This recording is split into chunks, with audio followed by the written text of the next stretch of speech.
6 months ago, I was buried in my CFA exam prep.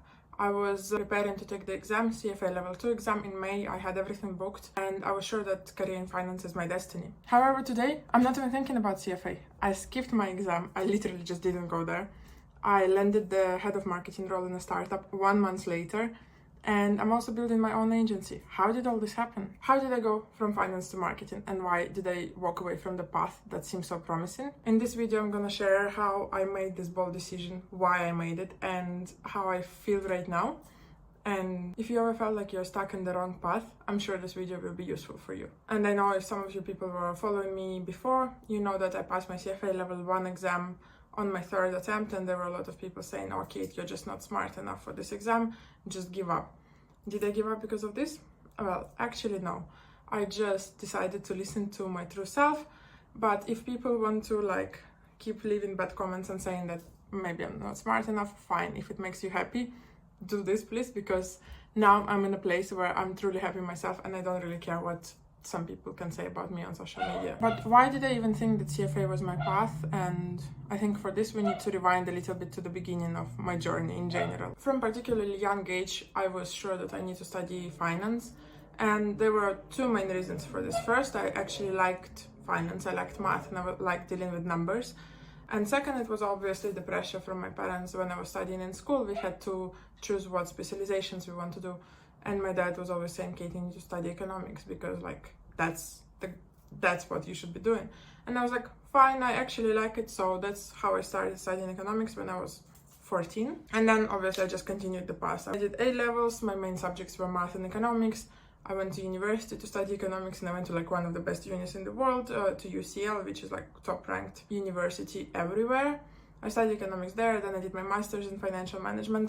So I was just following the path that was there for me from childhood, so to say. And then I obviously decided that CFA was the logical continuation of that I need to improve my skills all the time.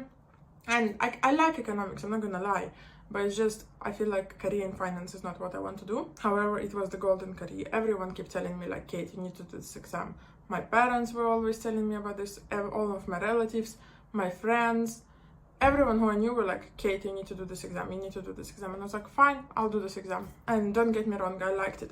I still learn a lot about finance in general. I learned how to manage money, how to invest, how to understand the economic situation in the world and how it affects everything. So it's not that I don't like it, it's just not the career that I want to be doing. In this way, alongside my career of studying for finance, I always had another hidden path, so to say, of studying marketing, business, people psychology. I always felt like it's so interesting how everything is developing in the world and how social media is growing and how marketing can affect people's decisions. So I was always doing a million of courses on marketing, social media, business building, and all these things. And I always felt like I don't know which path is right for me. And I feel like I was always more interested in marketing and business, but because everyone was telling me "Oh, it's nonsense, it's for people who are not smart enough, you are so clever, you should be doing proper studying rather than doing some marketing courses."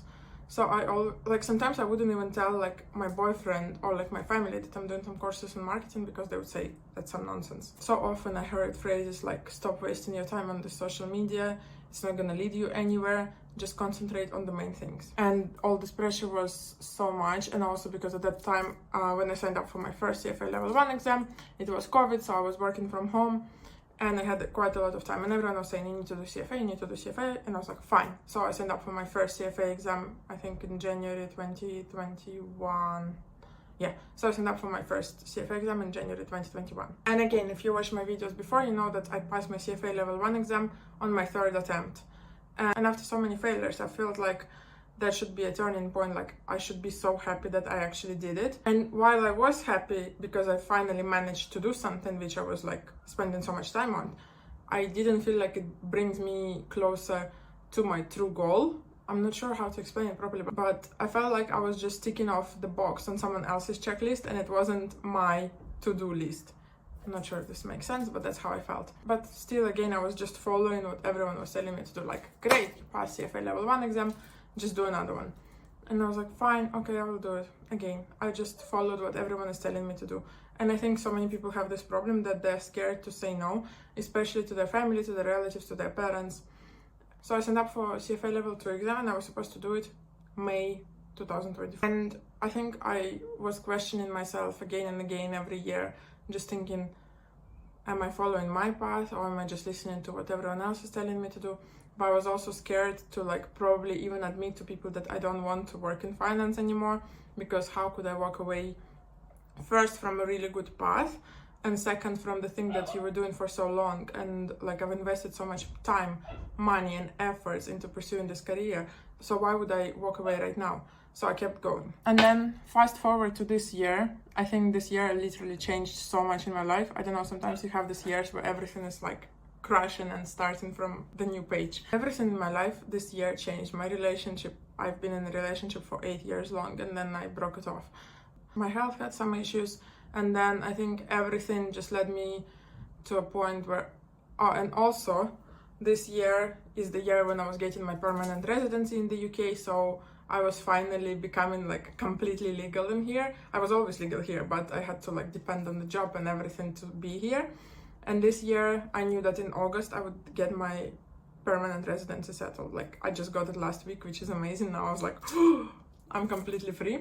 So basically this year was like a year of major changes. And I think in April, when it was like 1 month left until my CFA Level 2 exam, I was just allowing myself to think freely and like talk to myself and think, what do I want? And I was asking myself, do I actually want to work in investment banking? Do I want to work 80 hours a week, stuck in an office, dealing with all the corporate politics? And the answer was no. Like, yes, I knew I would be making a lot of money, but I realized that my happiness and my mental like calmness was more important for me. So literally in April, I just decided that I will not do my exam, even that I already spent like £1,500 just to register for the exam and buy all the study materials and everything. But I was like, there's no point to do it and stress myself out if I just know that this is not the future that I want to build. And at that point I decided, like, I always like social media, so why not try myself out in this area? And I knew it was a risk, but I knew that I need to follow what I love, because I'm also a person who needs to be really interested in what I'm doing, because otherwise I'll just get completely burnt out and I will be just laying on sofa watching Netflix all day and not doing anything else. And I think once you kind of like tell the world about what you want to do, the world helps you. Like I'm not super superficial, but I feel like sometimes it works this way, because what happened after that was crazy. As soon as I mentioned that I'm looking to start working in social media, I straight away got some clients where I could practice my skills and just develop myself more in that area. I started posting more on social media myself. But then the most crazy thing happened, because the one startup, which is based in the US, reached out to me because they were coming to London to organize the event and they needed help to basically make sure the event goes well. And because I work in event management, marketing in my other job, it was the logical thing for me to do. And to be honest, it wasn't like the best deal. It's not like I was making a lot of money or anything. And a lot of my friends were saying like, Kate, you're doing so much. Why are you doing this? But I'm the person who always follows my gut. And I felt like it's an incredible opportunity to work with a new company, especially the company that resonates with me as well. And I was like, I'll do it. Like, I have so much time, so I might as well do it and just learn new skills, meet new people, and just see what's there in the world. And I just felt so in love with the team that was working in that startup. And I felt like they had similar feelings towards me, because straight after the event was finished, the startup founder told me like, Kate, you have to work with us. You told me that you're interested in social media and you're interested in marketing. I'm gonna make you head of marketing. Like, it's just crazy how everything happens when you're not even looking for it, but just because you're following what you really want to do, everything in your life just happens. And it's insane. Like, I still can't believe it all happened. But here I am working in a startup. My official role is head of marketing. I'm working there part-time at the moment just because I'm still working in my other job and like I can't quit yet. But it's just insane how everything happened for a good reason. And the way she just recognized my passion, my dedication, how responsible I am, and how interested am I in social media and marketing and everything. So she made me head of marketing, just like that. Some people would say it's crazy, and I feel like I think the same as well, because I never expected this to happen.